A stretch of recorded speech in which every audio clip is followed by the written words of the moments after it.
ये दोस्तों आज की कहानी जो एक्सप्लेन करने जा रहे हैं उसका नाम है द फादर। साउथ अमेरिका का एक गांव जहां पर हम कुछ लोगों को देखते हैं जिसमें से एक परिवार है लिज का। यहाँ पर हम जान पाते हैं कि लिज जो कि गूंगी है वो बोल नहीं सकती और उसने एक शख्स से शादी करी है जिसका पहला एक मैथ्यू नाम का बेटा भी है और लिज की शादी के बाद उसे एक सैम नाम की बेटी हुई है। वो लोग खुशी खुशी यहाँ पर रहते हैं और एक दूसरे को समझते हैं, लेकिन उन्हें ये नहीं पता कि एक दिन उनकी इस खुशी में किसी की नजर लगने वाली है। और फ्राइडे को पूरा परिवार एक साथ चर्च की ओर जा रहा था जिसमें लिज भी होती है, लेकिन वहां जाकर जब वो नए पादरी की आवाज सुनती है तो वो डर के मारे सहम जाती है।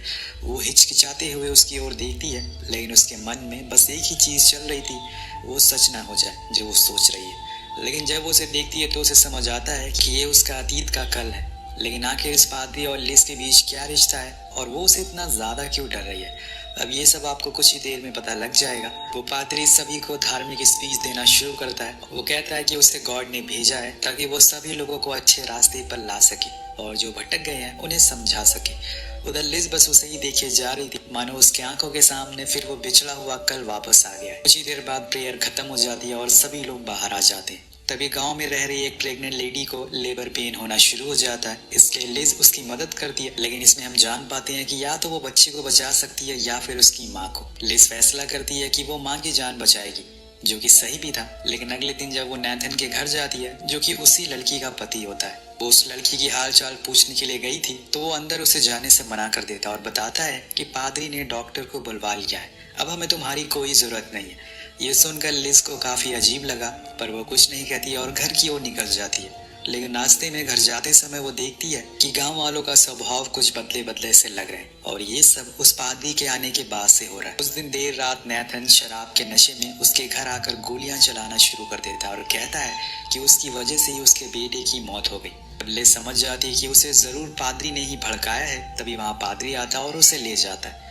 ये देखकर लिज के डैड अलॉय उसे अंदर बुलाते हैं और उसका शुक्रिया करते हैं क्योंकि उसने उसकी जान बचाई थी। यहाँ वो पादरी अपनी मीठी मीठी बातों से उनका मन बहलाने लगता है, पर जाते समय वो लिज के पास आकर कहता है कि तुम्हें पता है मैं यहाँ पर क्यों आया हूँ, ताकि तुमसे बदला ले सकूं। तुम्हें अपना परिवार बहुत पसंद है ना, और हाँ तुम्हारी बेटी सैम में तो अब मुझे एक औरत की झलक भी देखने लग गई है। ये सुनकर लिज सहम जाती है और डर के मारे रोना शुरू कर देती है। तो अलॉय कहता है कि तुम घबराओ मत, हम लोग यहाँ से कल वापस चले जाएंगे दूसरे किसी गांव में, पर पहले मुझे अपने जानवर बेचने होंगे ताकि कुछ पैसे हमारे हाथ में आ जाए। अब अगले दिन जब मैथ्यू उन भेड़ों को देखने के लिए जाता है तो उसके होश हो जाते क्योंकि उसके सारे जानवर किसी ने मार दिए थे। और जब ये अलॉय देखता है तो वो समझ जाता है कि ये काम नैथन का ही है, लेकिन लिज को पता था कि ये कौन कर सकता है।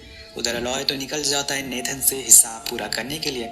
इधर लिज सैम की आंखों पे पट्टी बांधकर उसे बाहर बैठा देती है ताकि जब वो अंदर की सफाई करे तो किसी तरह का खून उसे ना दिखे, जिससे वो डरे ना। लेकिन लिज के अंदर जाते ही उसका दरवाजा कोई बंद कर देता है, जिससे वो घबरा जाती है और चिल्लाना शुरू कर देती है। जब वो गेट की दरारों से देखती है तो वहां पर सैम के पास वही पादरी आता है और उसे कहीं अपने साथ ले जाता है। ये देखकर लिज छटपटा रही थी बाहर निकलने के लिए और इसी चक्कर में उसका पैर स्लिप हो जाता है और वो गिरकर बेहोश हो जाती है। कुछ देर बाद जब हम देखते हैं कि अलॉय वापस आ चुका है और अब लिज को भी होश आ जाता है, वो उसे बताता है कि नैथन तो परिवार समेत गांव छोड़कर चला गया है, फिर हमारे जानवरों को कौन मार सकता है। तभी वहां सैम भागते हुए आती है, जिसे देखकर लिज को थोड़ा सुकून मिलता है। लेकिन वो बदली बदली सी बातें कर रही थी। काफी लाड प्यार करने के बाद वो अपनी माँ से बहुत ही अजीब सा सवाल पूछती है कि क्या आपने किसी का खून करा है। अब लिज के पास इसका कोई जवाब नहीं था, वो बेबस थी।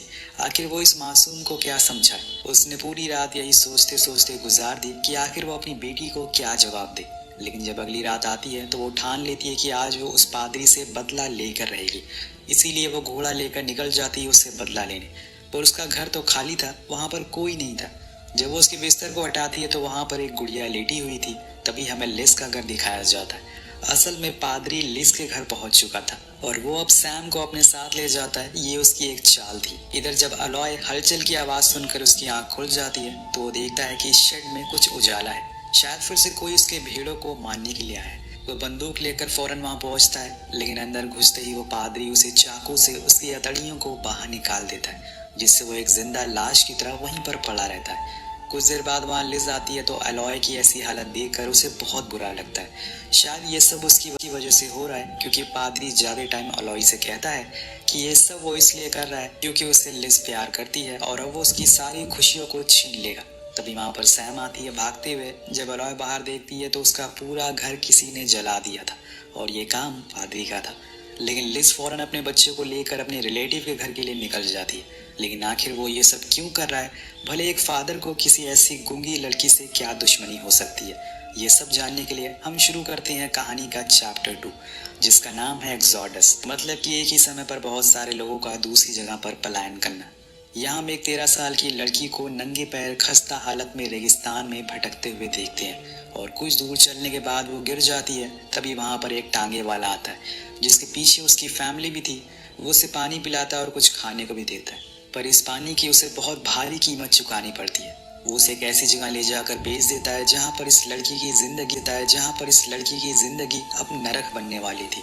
ये एक वैश्या खाना था जहाँ पर हर रोज न जाने कितने लोग आते थे और लड़की के साथ जबरदस्ती करते थे। उस छोटी सी लड़की का नाम होता है जुआना, जिसको अच्छे से होता था कि यहाँ पर क्या हो रहा है, लेकिन वो अभी मासूम है और किसी से कुछ कहती नहीं है। उसकी इस मासूमियत को देखकर एक सैली नाम की लड़की उसका ख्याल रखने लगती है। वो नहीं चाहती कि उसका भी वही हाल हो जो उन लोगों का हर रोज यहाँ होता है। वो उसे और मजबूती देने लगती है, जितना हो सके उसे किसी के साथ सोने के लिए पीछे करने लगी थी। एक दिन ऐसे ही एक आदमी की नज़र जुआना पर पड़ती है और वो उसका हाथ पकड़ने लगता है, लेकिन तभी सैली आकर उसे रोकती है और वो उसके साथ कमरे में चली जाती और वहाँ वो सैली के साथ जानवरों जैसा बर्ताव करने लग गया था। वो जुआना को भी चोट पहुँचाने लग जाता है और ये सैली से देखा नहीं जाता, इसलिए वो उस आदमी को गोली मार देती है। और जब ये बात वहाँ के मालिक फिन को पता चलती है तो गुस्से से वो पागल हो जाता है, क्योंकि इससे उसके इस जगह की बदनामी होगी और इसीलिए वो सैली को सभी के सामने फांसी पर लटका देता है और ये संदेश देता है कि अगर किसी और लड़की ने दोबारा ऐसे किया तो उसके साथ भी यही होगा। जुआना ये देखकर पूरी तरह से सहम जाती है। अब सैली के जाने के बाद धीरे धीरे करके समय बीतने लग गया था। जुआना बड़ी होने लगी थी और उसे भी वहाँ वो सब करना पड़ गया जो कि और लड़कियां करती हैं। इसी समय पर उसकी मुलाकात एलिजाबेथ नाम की लड़की से होती है, जो उसकी बहुत ही अच्छी दोस्त बन जाती है। दोनों एक साथ काफी समय बिताती थी, लेकिन एक दिन एक शराबी आदमी एलिजाबेथ को पीटने लगता है और इसके जवाब में वो भी उसके ऊपर हाथ उठा देती है। जब ये बात फिन को पता चलती है, जो कि यहाँ का मालिक है, वो उसकी जीभ को ही काट देता है ताकि वो आगे से कुछ बोल ना पाए। ये सब चीजें शायद जितनी बोलने में आसान लग रही थी उतनी ही देखने में दर्दनाक लगती है। जीभ के कट जाने के बाद एलिजाबेथ अब जुआना के साथ साइन लैंग्वेज में बात करने लगी थी, क्योंकि पूरी जिंदगी अब उसे ऐसी ही बात करनी होगी। लेकिन कई दिन बीत जाने के बाद वो कहती है कि उसे अब यहाँ से जाना है, किसी आदमी से शादी करनी है, अपना घर बसाना है। इसलिए दोनों एक दिन शादी की अर्जी डालने के लिए एक दुकान पर जाते हैं, जहाँ पर जुआना को एक परिवार मिल जाता है जिसमें एक आदमी की पहली बीवी की मौत हो गई थी और अब वो अपने बेटे के साथ एक गांव में रहता है। तो एलिजाबेथ से भी कहती है कि चलो तुम भी साथ चलो मेरे साथ। वो मान जाती है और फिर एक रात वो दोनों प्लान बनाते हैं यहाँ से भागने का। लेकिन उसी दिन यहाँ पर कोई अमीर आदमी आ जाता है और उसने एक रात के लिए उस पूरे वैश्या खाना को खरीद लिया था। लेकिन वो नहीं चाहता था कि उसे कोई देखे, इसलिए वो सभी को एक साथ नीचे बुलाता है। लेकिन उसे किसी खास और खूबसूरत लड़की की तलाश थी और वो तलाश जुआना को देखकर पूरी होती है। उसकी आंखों पर वो पट्टी होती है, लेकिन जब वो उस पट्टी को हटाती है तो हैरान रह जाती है, क्योंकि यही वो शख्स था जिसे वो भाग रही थी और ये वही पादरी भी है जिसे हमने कहानी की शुरुआत में देखा था। लेकिन कंफ्यूज मत होइए आप लोग, अभी इस समय पर जो कहानी चल रही है वो पास्ट की है। खैर यहाँ पर वो पादरी कहता है कि मैंने तुम्हें कहाँ नहीं ढूंढा, पर मुझे ये नहीं पता था कि तुम मुझे यहाँ पर मिलोगी। चलो मिल ही गई हो तो मुझसे शादी करो और मेरी हो जाओ। लेकिन जुआना इस बात से मना कर देती है, तो वो गुस्से में आकर उसे मारने लगता है और जुआना की चीख सुनकर एलिजाबेथ भागते हुए कमरे में आती है, उस पादरी पर हमला करती है। लेकिन वो पादरी उस पर दोबारा से हमला करता है, जिससे कि उसकी दोस्त एलिजाबेथ मारी जाती है। अपनी दोस्त की ऐसी हालत देखकर जुआना बहुत गुस्से में आ चुकी थी और इसीलिए वो उस पादरी को पीछे से गले पर वार करती है और फिर उस कमरे को आग लगाकर वहां से भाग जाती है। वो सीधा एक डॉक्टर के पास जाती है और कहती है कि वो उसकी जीभ काट दे, पर ऐसा वो क्यों कर रही है ये सवाल वो डॉक्टर उससे पूछता है, लेकिन वो कुछ नहीं बताती, बस जीभ काटने को बोलती है। इसके बाद वो वहां से सीधा साउथ अमेरिका के गांव में चली जाती है, जहां पर उसकी शादी फिक्स हुई थी। उसने अपना नाम जुआना से बदलकर लिज कर लिया। ये परिवार था अलॉय का, जिसका एक बेटा मैथ्यू पहले से ही था। लिज उसके साथ खुशी खुशी रहने लग गई थी और कुछ इस तरह से वो अलॉय से मिली।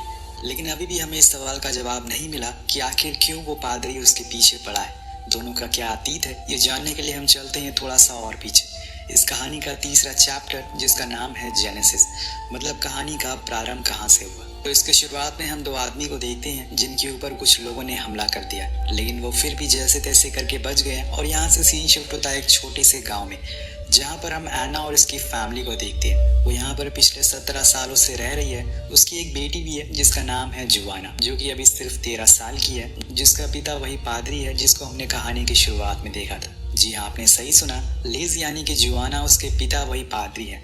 यही वजह है कि वो उसे मारने के लिए उसके पीछे पड़ा है, क्योंकि वो एक पूरे धार्मिक विचारों का मानने वाला है और उनका ये मानना है कि औरतों का शरीर उनका नहीं बल्कि उनके पति का होता है और वो जो चाहें उसके साथ कर सकते हैं। और यही वजह है कि इन बीते सालों में एना हर रोज उस पादरी की मार सहन कर रही है, जो कि उसके पति हैं, लेकिन उसने अपनी बेटी को इन सब चीजों से दूर रखा है। लेकिन ज्यादा दिन तक नहीं, क्योंकि पादरी के ऊपर अब पागलपन सवार हो गया है। वो अपनी बेटी तक को नहीं छोड़ रहा है।